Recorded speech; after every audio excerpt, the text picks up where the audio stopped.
Thank you so much, everyone, for joining us here for today's session on hiring and onboarding your first employee. And whether you're tuning in from your cozy home office or maybe a coffee shop or kind of squeezing it in between meetings, we do appreciate you being here very much. And as we get started, we just wanted to do a small icebreaker. And we have a quick poll for those to fill out while we're waiting to get going here. And the question kind of relates to hiring hurdles. So what are your biggest concerns when it comes to hiring? If folks could take a moment to fill that out, that will definitely help paint the picture for today's webinar.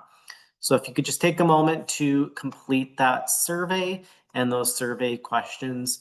Again, the question, what is your biggest concerns when it comes to the hiring process and getting an employee on board? If you could just take a moment to fill out that survey, that would be greatly appreciated. And again, it looks like we have folks joining right across Alberta, so that's great to see. Okay. Perfect. As we get going here, Business Link acknowledges and respects that we are on traditional land, meeting grounds, territories, gathering places, and traveling routes of Treaty 4, 6, 7, 8, and 10, and the home to many First Nations, Métis, and Inuit people. In the spirit of reconciliation, we acknowledge the lands of those who have come before us, reside here now, and in the future. Awesome. So again, thank you so much for everyone joining on today's webinar. A few housekeeping things that we will be going through here. There is a Q&A feature, so please use that to ask any of your questions. And again, it's a Q&A box. Please try to use that where you can, just so we don't miss any questions.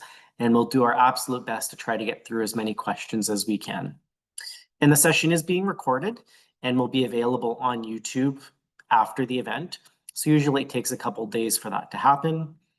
And again, we encourage everyone to post their questions in the Q&A box at any point during today's session. And I just want to point out that live captions are available.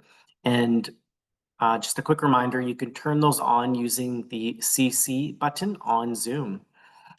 And while the chat is not visible amongst attendees, rest assured we can see what you are typing. So I encourage you to participate where and when you can, and we'll try to summarize some of those questions as we get through today's webinar.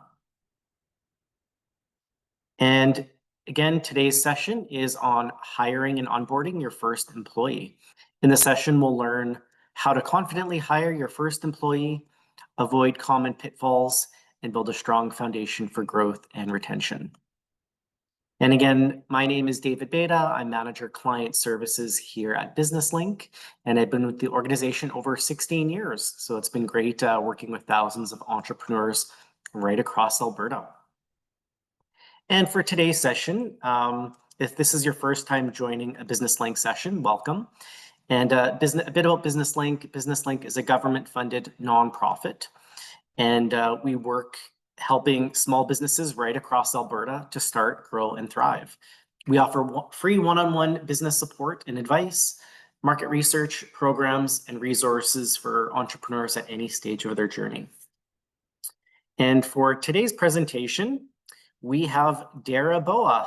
Dara is a senior human resources consultant at HR Insight, Inc., with over 14 years of experience across the nonprofit and for-profit sectors. For the past 7 years, she has focused on supporting small and medium-sized businesses, working with clients in industries ranging from construction and accounting to healthcare and mechanical services.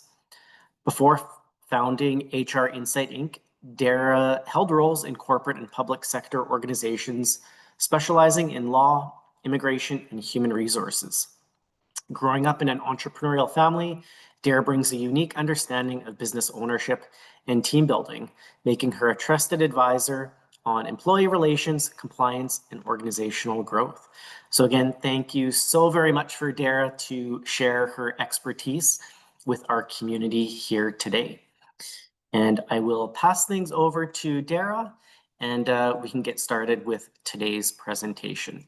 So again, thank you so much, Dara, for sharing your knowledge and expertise when it comes to the hiring process that so many small business owners face when they're getting started with their businesses. Okay. Thanks so much, David. David is one of my absolute favorite people to work with at Business Link. So I was honored to have him as the person introducing me today. So if you have a chance at any point to work with David, you will understand he is incredibly compassionate and just an amazing leader. So I'm very lucky. Business Link is very lucky to have him. Awesome. Thanks, Dara. Yeah, no problem. Just want to confirm that you can see my screen. Perfect. That is it. You're good to go. Amazing. Okay, nobody needs to see my crazy notes. Yeah. Okay, so how to hire your first employee? It's a hot topic. We have a lot of people who are very interested in this, and I'm very excited to share my knowledge with you today. I really hope that I get a chance to answer most of your questions. There is a lot of content, so I am going to get it through it as best I can, give opportunities for questions. Please try and put those in the Q&A instead of the chat so they can be monitored. David's going to hop in and let me know if there's any questions that I haven't answered or I've missed, and we'll go from there. Here we go. Welcome. So first and foremost, congratulations on setting aside some time for yourself, setting aside the time to attend and listen and hear what you need to know, and because building a business is really challenging.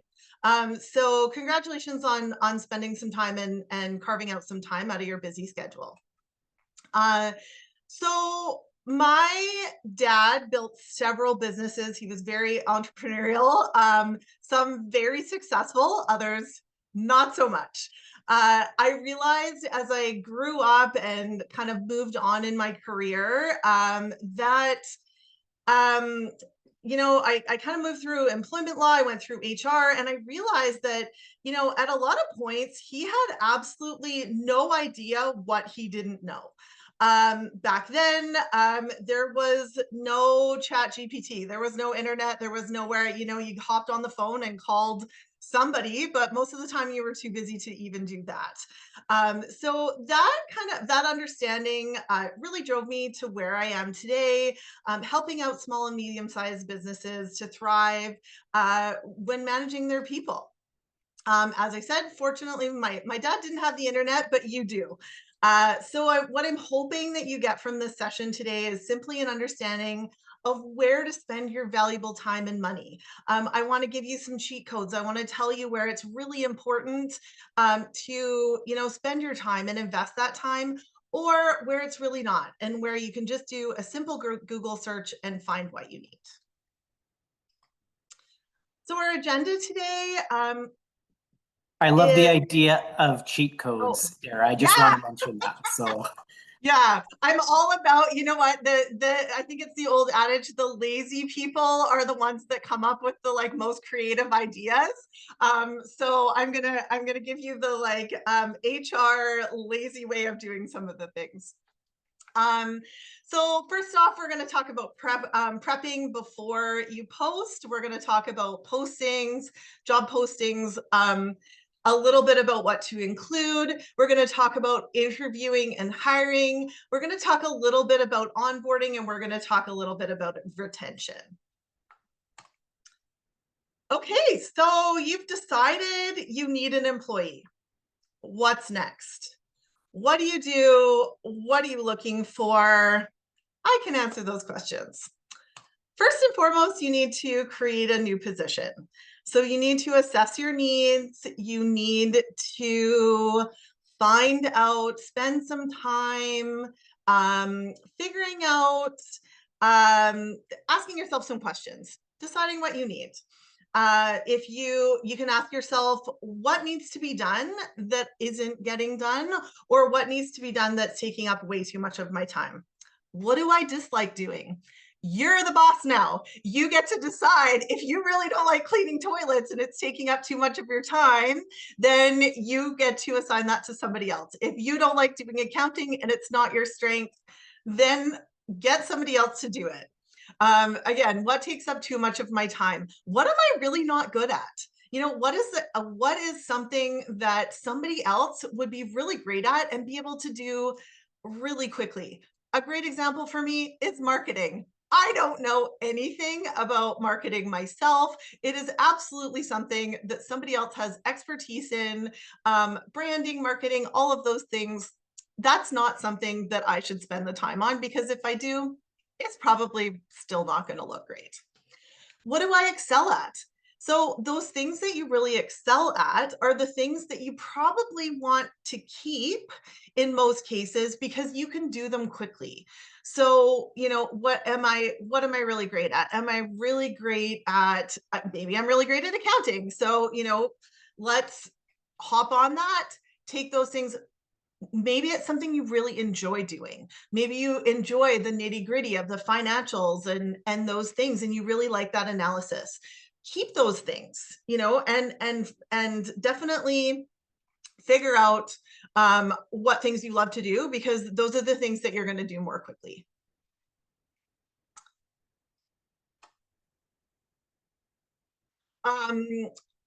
So I had a point here for myself. Sorry, I wanted to.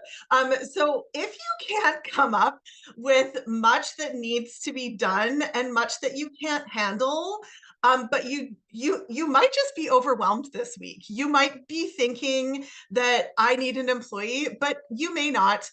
Set some priorities for yourself. Save yourself the time and energy that goes into finding an employee. Do some really good analysis on this. Like, am I just really overwhelmed and really busy this week, and I think I need another person? The cost and the time and the energy that goes into hiring an employee is pretty significant. So, you know, it may be that just you need to prioritize, you need to, you know, hire somebody very temporarily. You don't always have to hire an employee. You can hire an expert. Another great example of that is the marketing. If you're really struggling with some of those things, there's experts that you can hire on an hourly basis. You may not need an employee to fill those needs. So that's something to consider as well. Yeah, great point there. I know, like you mentioned, kind of doing that assessment is really, really important because it is so much work. And I like to tell my clients that when you're starting your business, you think that's a lot of work. Wait till you hire your first employee, because it's probably going to be just as much, if not more work than getting your business started. Yeah, because you have to transition all of that knowledge to somebody else, or a lot of it anyways.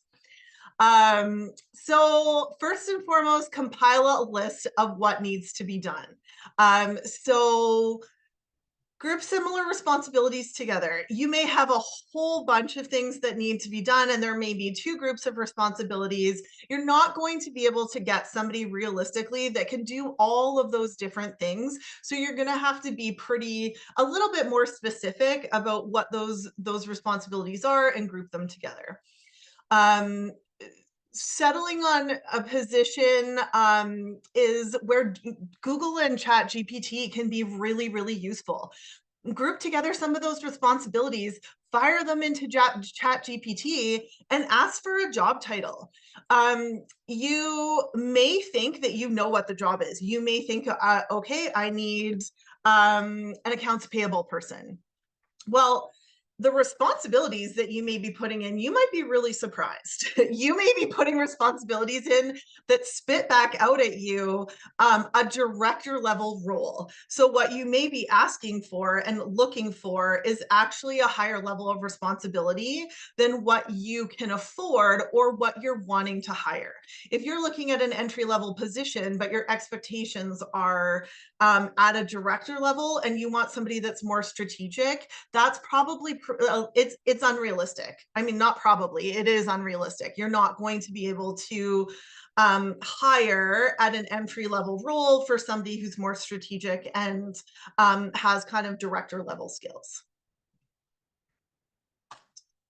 And yeah, Dara, so we have a ahead, David. question. Yeah, we have a question. Not sure if you might get to it eventually, but someone just wondering, how much does it cost to hire a new employee? And I know that's a very Yeah, generic that question, but totally yeah, you might have some thoughts. completely ranges. It depends. And I'm going to put a slight pause on that. I will get to where to hire employees, and we can talk a little bit about costs surrounding that. It depends on where you post. You can really minimize or maximize where you want to post. And it really does depend. It also significantly depends on what you are hiring for. If it is if it's a more obscure role or something that is very sought after and hard to hire for, it's going to be more expensive.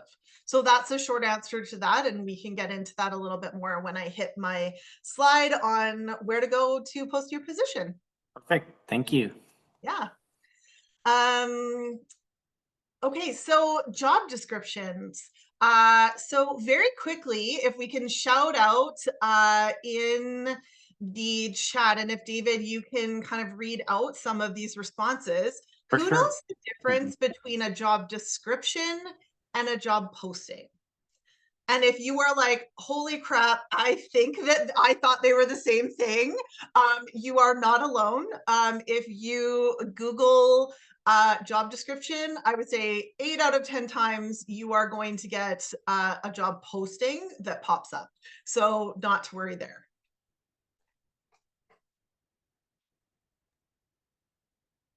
Okay, just waiting to see if we have some results coming in. And the question is the difference between a job posting and a job listing.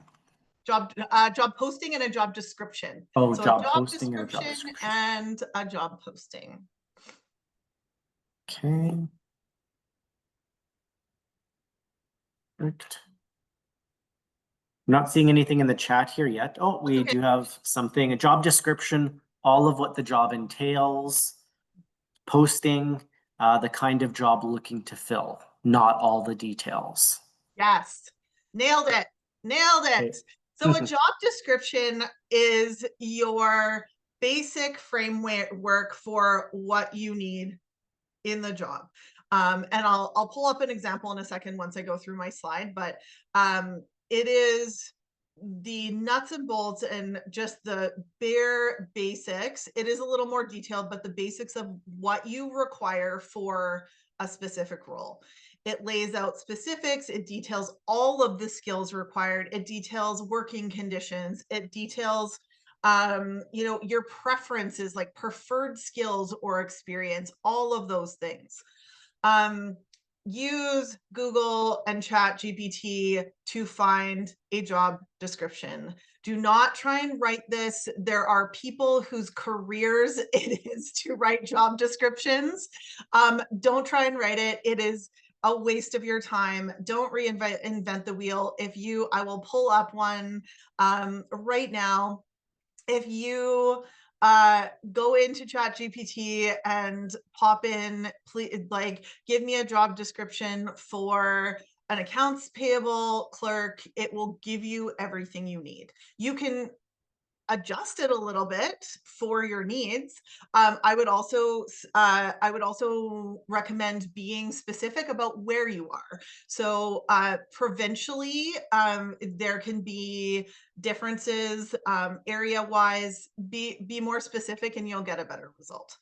So I'm just going to stop sharing my screen. Bear with me for 1 second, and I'm going to pull up another document here. This is a job description. David, are you able to see that okay? Yes, we can see it. Okay, perfect. So this is a job description for an accounts payable clerk for Smith Concrete.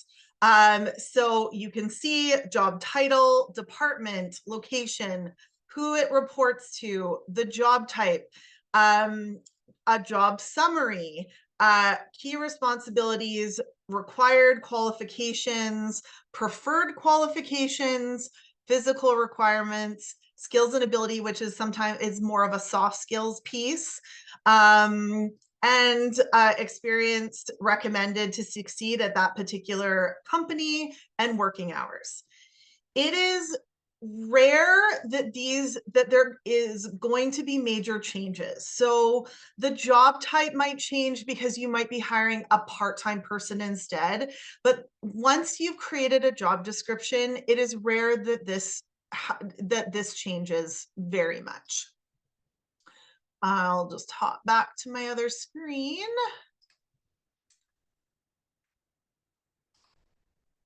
There we go. So my next slide is actually a comparison between a job description and a job posting. So as we just discussed, a job description is more specific. It rarely changes.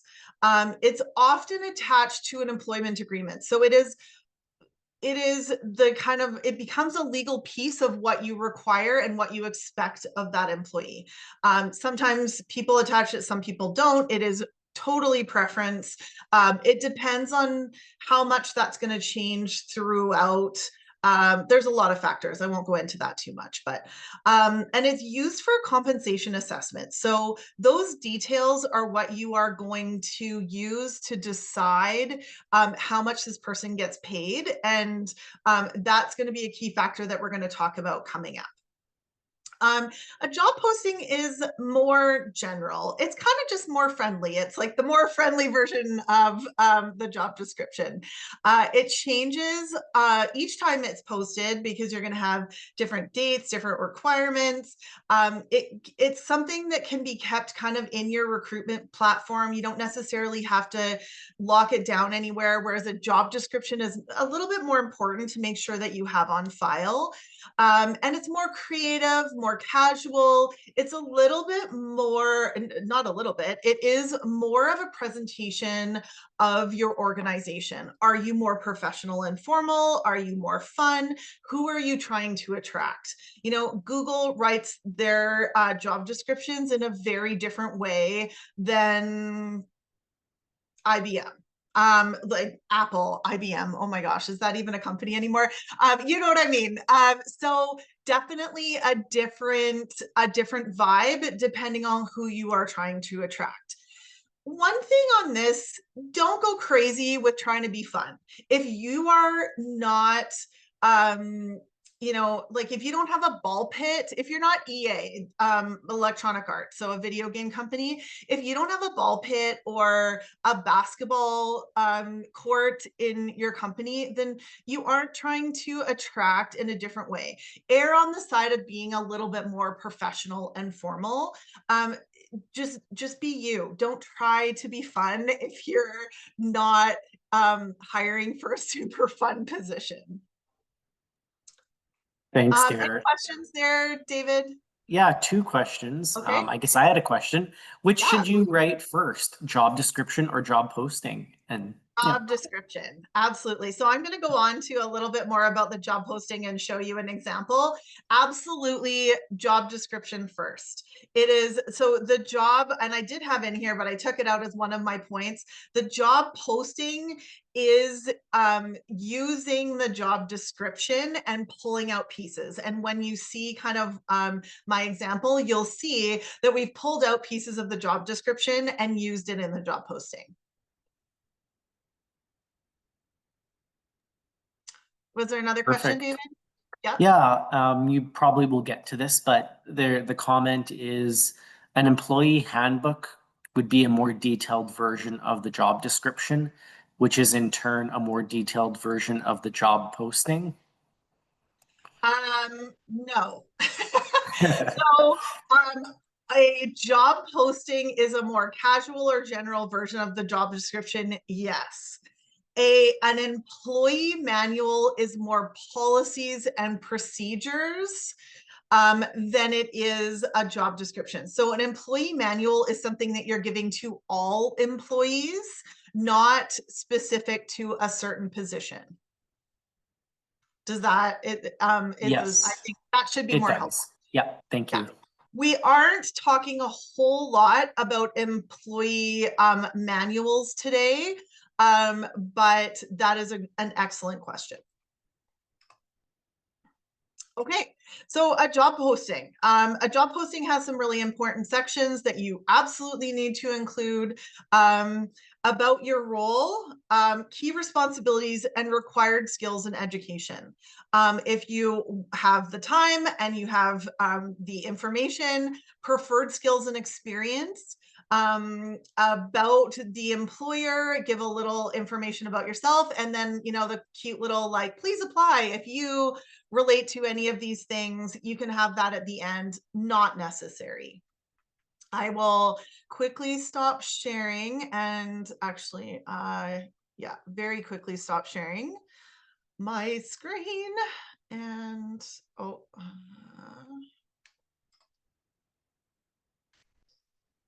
here is an example of, Perfect. We can see it. oh, great. So this is an example of a job posting. Key responsibilities about the role. This is essentially what you would copy and paste into the piece where it asks you for your job posting in Indeed. You probably wouldn't put this additional information in the top because that's included in your posting on something like Indeed, one of those platforms.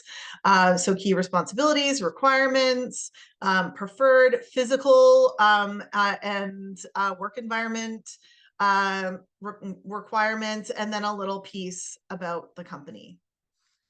And apply today, this is what I was talking about. You can always add that for a little piece of personality.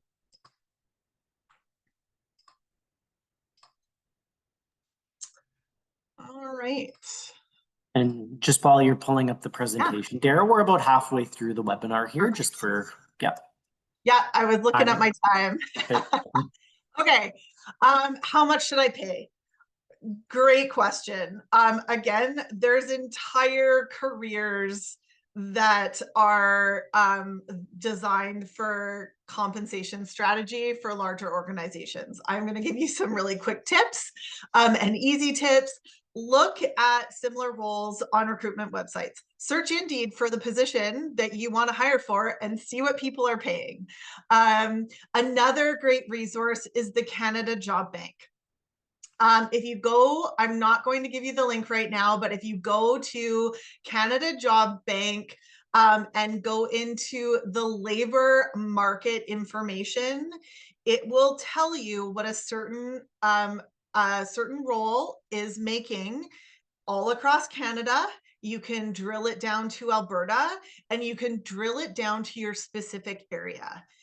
What an accounts payable clerk is making in Calgary is not what an accounts payable clerk is being paid necessarily in Grand Prairie. So it will drill down, and you will be able to see what the Canadian government has basically gathered, and it will tell you what was declared for the previous year. So it's pretty darn accurate as to what people are paying, and I think it's 4 separate sections. So it's kind of from the bare minimum to the top and all the way through. Decide your compensation strategy. So this is dependent on a few things. You could be at base, which would be an entry-level position, so potentially minimum wage. You could be in the middle. I kind of want to pay the average of what everybody else is paying. Or I have an extremely hard to hire for position that requires a lot of expertise.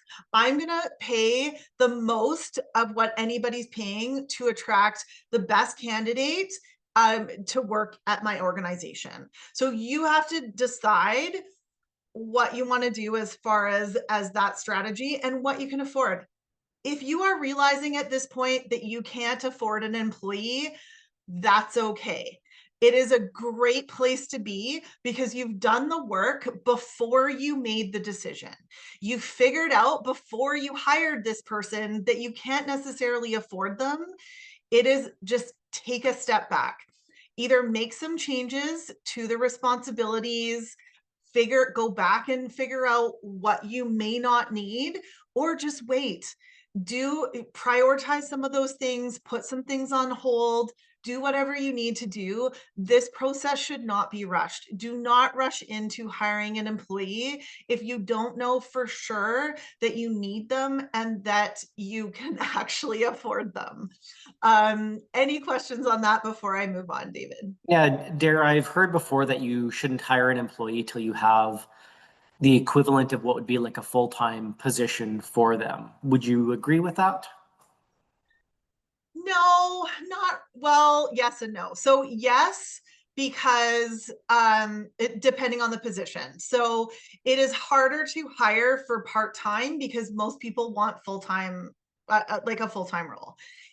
If you have a position where people can kind of do it in their spare time, if you are hiring, again, like an accounts payable person, if you can hire an accounts payable person who can do that work either from home or part-time while their kids are in school, it's going to be a more attractive job. So you can probably fill that need. But if you have a role that isn't full-time, just know that if you don't have the full-time work, you're either going to lose that employee because you're not giving them enough hours, or just be honest and upfront about that. I was hired initially as a consultant to do completely casual work because the three owners of the business didn't know how much they needed. That was a great fit for me because I was just coming off of maternity leave and trying to get back into the HR industry. So it just really depends. And that's a very HRE answer. It depends, but sorry, that's what you get. Okay. So And I guess a lot of businesses often try to hire contractors versus employees if the criteria meets, of course, right? absolutely. Yeah, and do that. Just And I mean, do that if the cost is right. So, it depends on what you're committing to. Hiring a contractor is great if they're only going to charge you by the hour or in 15-minute increments. But if it could be very expensive if you need them to do a ton of work. Great. For the sake of thank you. time, let's just like move right on. Where to post. Indeed is the most relevant job search right now. That's probably where you want to post. I won't go into too much detail. The next slide, I have some Indeed tips and tricks. Post here, and when we're talking about cost, it is the most reasonable for what you're going to get out of it. The problem with Indeed is extremely easy to apply for a position, and so you do end up getting people who are absolutely not qualified. There's no way to avoid that. I will tell you some tips on how to reduce that. It's just going to happen. It's super frustrating. It's a waste of your money. There's no way around it. Like it's done by clicks, and when people click on your posting or apply, even if they're not qualified, you're paying for it. Kind of a downside to Indeed. Industry specific job boards are a great place to post. Oh, sorry. Associations have job boards that are either quite inexpensive or free to post on. A great example for HR, CPHR Alberta has a job board. I can post on there if I had a position, and a lot of people who are very qualified are seeing that post, and they're looking specifically for jobs in that industry, not just browsing through Indeed to see what's available. Social media. Link your post to your social media accounts. Leverage your network. When you post in Indeed, it will give you an option or a link that you can post in your social media.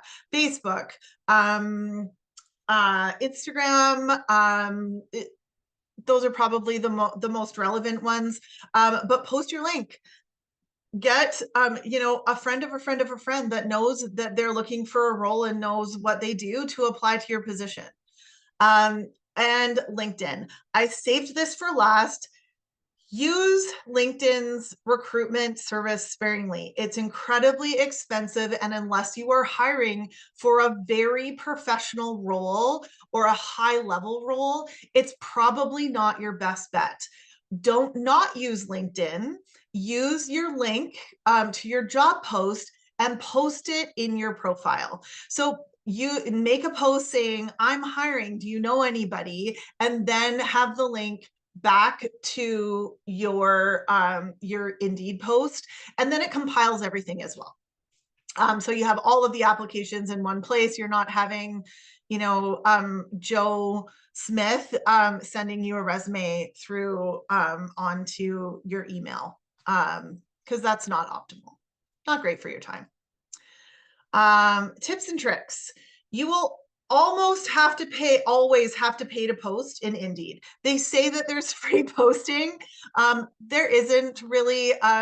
You will have to, they'll give you a budget. The budget amount that Indeed suggests is usually a little bit high. I usually lower the budget by a couple dollars per day, and you will save that way.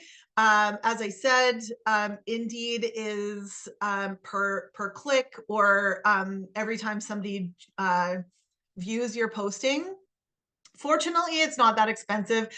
You're probably all in looking at a maximum of about $500 on Indeed to post for a position, when you're posting it for approximately 2 weeks. And again, really position dependent, but about $500 to get a ton of applications. Like 200 probably is what I would say is an average. Ways to curb that is to use the pre-written questions or write your own. When you're doing your posting, there are pre-written questions that you can select that your candidates will have to answer those questions. So that will show you, one, that they're invested in the position because they answered the questions. Two, using the auto response option. Turn on that auto response, invite the candidates to send more information, and the people with a lot of skills will respond, and they'll tell you what all of those skills are. A lot of them are very well written. Watch out for the ones that are so well written. These people have probably used ChatGPT. I had a position the other day where I had 2 incredibly well written responses to my request for further information that were essentially the same. And obviously both candidates used ChatGPT to answer that question. Sorry, Yeah. going back to that slide here, you kind of answered a little bit of this. The question is, does Indeed screen applications and may not send all to you for review? Do you access all of those who applied? Can you print a few applications? Is there a fee? Oh gosh, that is so much information that I probably don't have time to answer. Okay. I don't think that Indeed screens unless you request it as a service and you have to pay for that. I'm pretty sure it does not screen the applications. You can filter some of the applications, but even that has been limited now. And that's Perfect. all that I'm going to answer on that one, because that's a lot. Thank you. Reviewing candidates. Choose the most important skill, your deal breaker skill, narrow down the candidates using that deal breaker. If you have quite a few left, use a second or third skill, but be critical. Do not get into the fine details of somebody's resume who is not qualified. You are not committing to this employee for life if you hire them. There's a reason for a probationary period. It's okay if you hire somebody or interview somebody that's not really a fit. Pre-screens. I'm going to go through this really quickly. This is usually done by one person.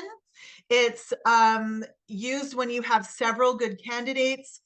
You only do these pre-screens for 15 to 30 minutes. You usually do them online, and it's your opportunity to ask 4 or 5 questions that are going to nail down who your best candidates are, their availability, when they can start, and when their general availability is during the day or the evening. A couple of short skills-based questions, why they're leaving their role, and salary expectations. You should be able to get through all of these questions in approximately 15 minutes. If you don't have a ton of information, if you don't have a ton of like a ton of candidates, then interviews, just skip right to the interviews. If at all possible, please try and have a secondary interviewer in with you. If you have somebody who you trust and who is professional, have them sit in with you. It's very valuable at the end when you're trying to decide between two people. In person is preferable for these interviews. You will see how they dress. You will see what time they show up. If they show up. In person, somebody has to be motivated, and it is very clear how they're going to present themselves. Talk about their previous experience, 4 to 5 skills-based behavioral questions. Tell me about a time when you, and have them demonstrate that they've done the thing. Don't let them get by with saying, oh, well, I think it's important when you do, X, Y, and Z. Have them give you an example. And I mean, push once on it and say, do you have an example of that? If they don't give you one, if they don't, move on, make a note. Either they don't have the skill or they can't be bothered to answer the question, and think of a time. And that if they're not going to put in the effort to that, they're not going to put the effort into your company. An overview of your company and role at the end. Be vulnerable and honest. If you are growing, if you have some struggles, be honest about those things, because that's the way that you're going to get the right fit. Somebody may withdraw if they are not a fit to that person, to what you're saying. If they want something that is smooth sailing and that they can walk into and you have everything figured out, they're not your person if you are still struggling and things are rocky. So the bonus, my favorite interview question, and David, I will have you, or I'll have somebody post this in the chat or the Q&A. My favorite question is, tell me a misconception that your colleagues may have about you and why that may be the case. This will be, and I'll repeat it in a minute, this will be the question that gets you the wildest answers and will be highly entertaining and will get you some of the best people that you've ever had, the best fit. So tell me a misconception that your colleagues may have about you and why that may be the case. I like that it kind of pulls into getting to the truth of the matter, I guess, or you're getting them to think what other people think of them. So, yeah. Okay, we are running out of time, so I'm going to try and squeeze a few more minutes in and get through my last slides are pretty short. So determining fit. If you pick which is most important to you. Is the skill set the most important to you? Is the personality and professionalism and how they present themselves the most important to you? Or is the fire most important to you? And when I say fire, it is that person who is on fire for your business, is absolutely has a passion that you've never seen before. If you're a product-based startup and you need a salesperson, fire is going to be like your number one thing. They need to believe in what you are doing and what you are selling. Some sales experience is of course required, but you can teach the product knowledge and teach a little bit about how you want the product sold. You cannot teach passion. My example is, I mean, and make sure it's a fit. Like if somebody who's vegan is not going to be on fire for selling your beef jerky, like realistically. Or if somebody asks them how it tastes, they're not going to be able to tell that person. So hire for fit, hire somebody who really believes in your business. Red flags. Do not hire family. Do not hire your friends. Do not hire the people that you know who are the big talkers, the big idea peoples. I can do all of these things, but don't have any examples of when they can do those things. The big idea people are probably the absolute biggest downfall. You believe that they can do all of these things and you want to invest in them, and then they fall flat. Some of the nastiest investigations that I have done are family-owned companies. It's horrible, and it ruins lives, it ruins relationships. Please do not hire your family or your close friends. And I've given an example underneath about what you can say without offending someone. Offer letters and employment agreements. Just a quick difference between the two of these.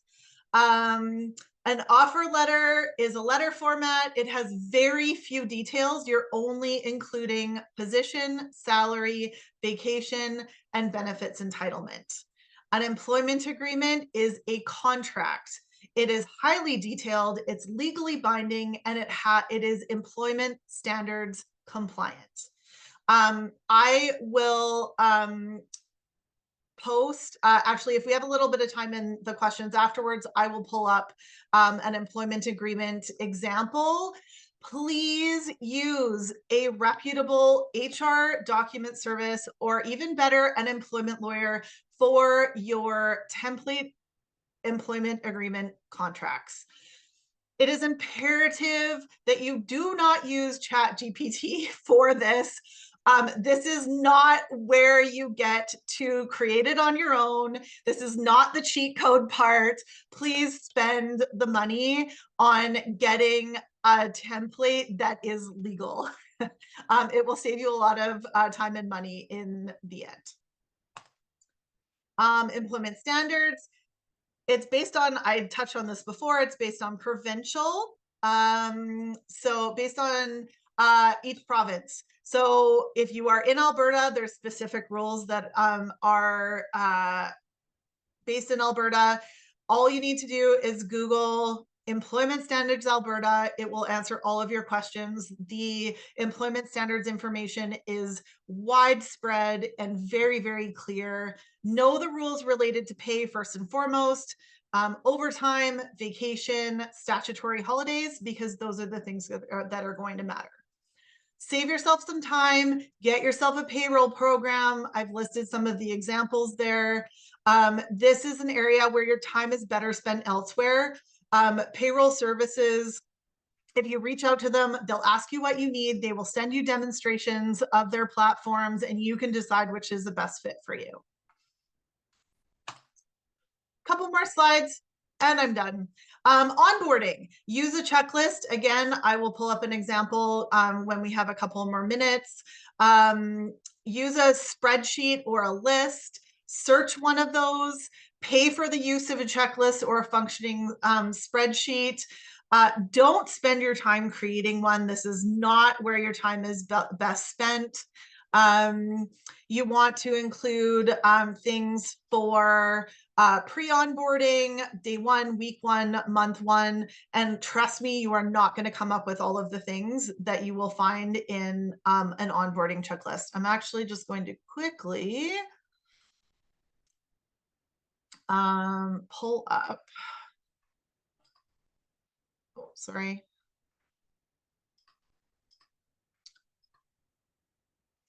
An example. Can you guys see that? Oh. Not yet. Sorry.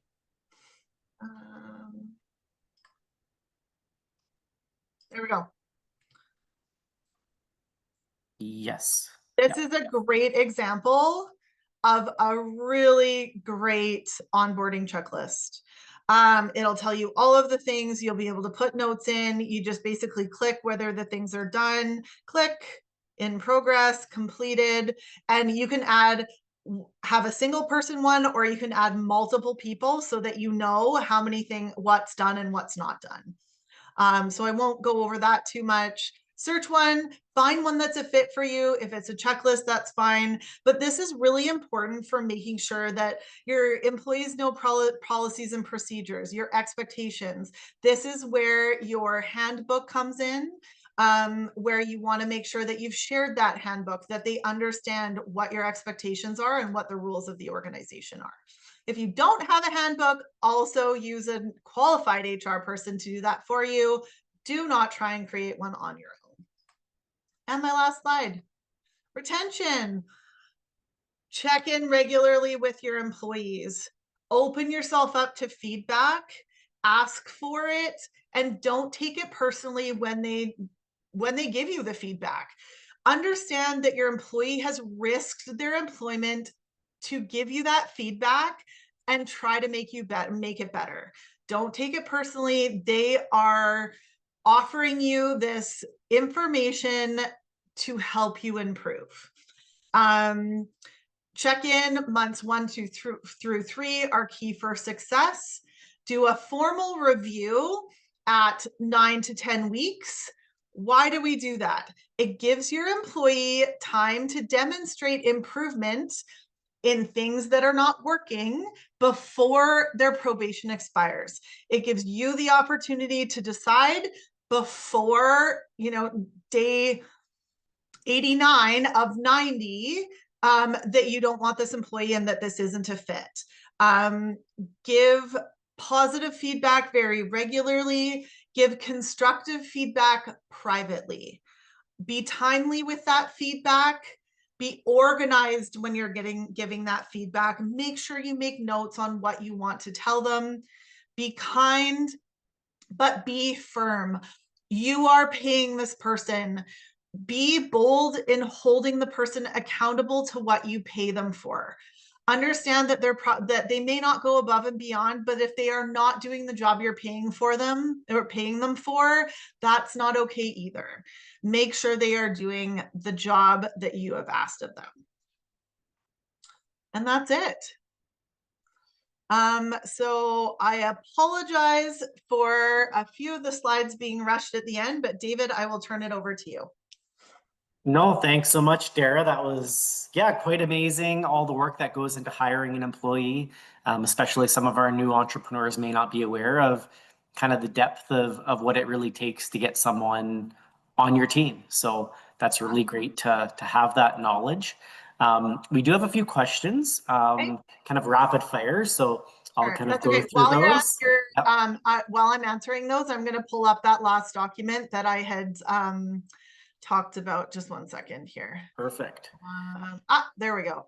That, and I'll leave this on the screen while that's not what I meant to do. Sorry. That's the employment agreement template. Yeah. Okay, and so this is an example. I'm just going to leave this on the screen kind of as it is, so that you can kind of see an example of what I was talking about with the employment agreement. Okay, questions? Okay. Where can a person get an employee handbook? Absolutely go to an HR person or an HR document company that supplies handbooks that are up to date, and that is their job. So I can't think of the company name right now, but if you search employment agreement handbook, there are companies who specialize in like Alberta, Ontario, and their job is to maintain updated handbooks. And what you do is you take the template and then you add in the information that's relevant to your company. Otherwise, get an HR person to do it. Do not spend your time on trying to create your own handbook. Okay. It will take you days and months, and it will never get done because it will be last on your priority list. Okay. Awesome. Great advice there.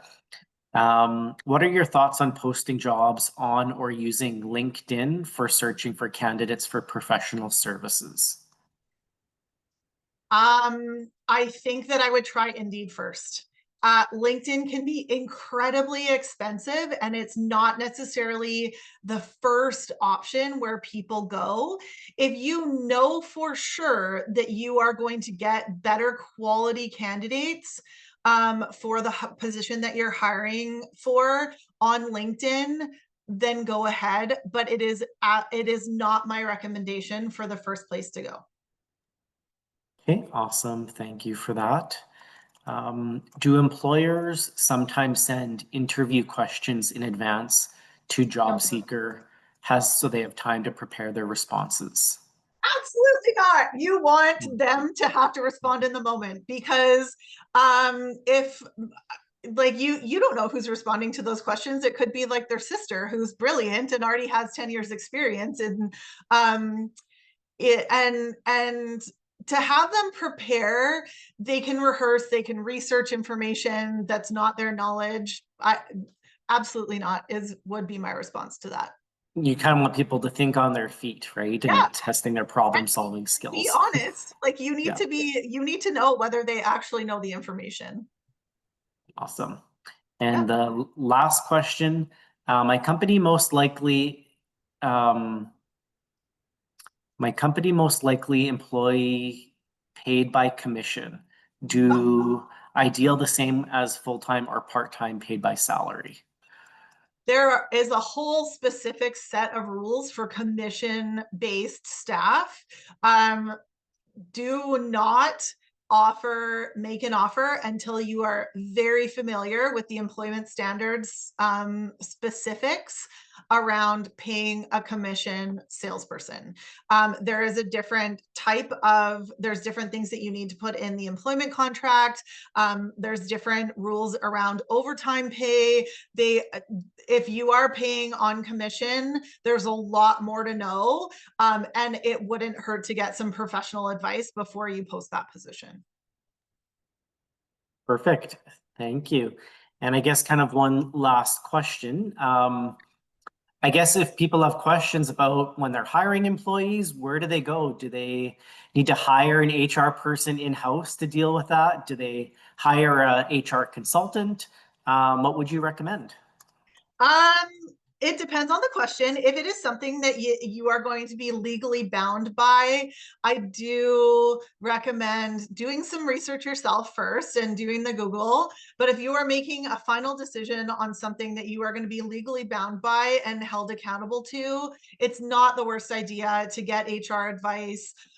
Most consultants, HR consultants, bill, they have a program that is billing by like each quarter of the hour, so 15 minutes. So you can hire them by the hour, and then they bill by the 15 minutes. So if you have one question here and there, it's absolutely worth it to try to get that advice before you go forward.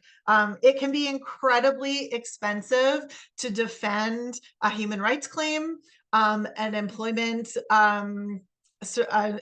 standards claim. The minimal amount that you will pay an HR person or a lawyer, depending on the question, is nothing in compared to what you will spend to try and defend yourself when you've made an epic mistake. Awesome. That's probably one more of those cheat codes that you mentioned quite a Yeah, bit. yeah. And I mean, if there are questions coming that we haven't answered coming from this, my email's on the screen. Please don't hesitate to reach out with additional general questions. This is the only way you can contact me. I don't have a website on purpose. I have my client list is quite exclusive on purpose. So please write this down if you are going to have any questions. And it will not be going out in an email after this. So if you think that you want to contact me, please grab that email and send me a message. And Dara, before you provide that email, people are wondering if you could share the documents of the presentation, the checklist and stuff. What are you able to do or maybe not to? No? Unfortunately not. Okay. Some of those are copyrighted to me because I've written them and created them. And the employment agreement, for legal reasons, like I just don't feel comfortable offering it, because if it's not, Yep. yeah, I'm not That's comfortable fair enough. relying on them. Totally. No, that makes sense. That's great. And yeah, I think we've put your email, darab@hrinsightconsulting.ca in the chat for those who are interested in connecting. Okay, sorry, I thought that I was sharing that last slide, but I was still sharing that document, so my bad. There we go. Great. Well, There it is. awesome. Okay. So yeah, we're wrapping up here. We're right at the hour, so that's perfect. So kind of in closing, just want to thank Dara so much for sharing her expertise related to HR and all those important things you need to kind of think about when you're onboarding and bringing your first employee onto your company. Feel free to check out our website, businesslink.ca, for any of our additional services that might be of interest to you. And feel free to scan the QR code to subscribe to our newsletter for updates. And after today's webinar, we'll be sure to send out a full recording of the webinar, probably in the next few days here, just so you have that. And we would like to encourage attendees to fill out a quick survey that will pop up for feedback. We do love getting your feedback. If you enjoyed today's presentation, we would love to hear about that. And yeah, just want to again thank Dara for again joining us, and everyone out there for attending our webinar today. Awesome. Thanks for the opportunity to join you Great. guys today. It was fun. Perfect. Thanks so much, and have a great afternoon, everyone. Thank you.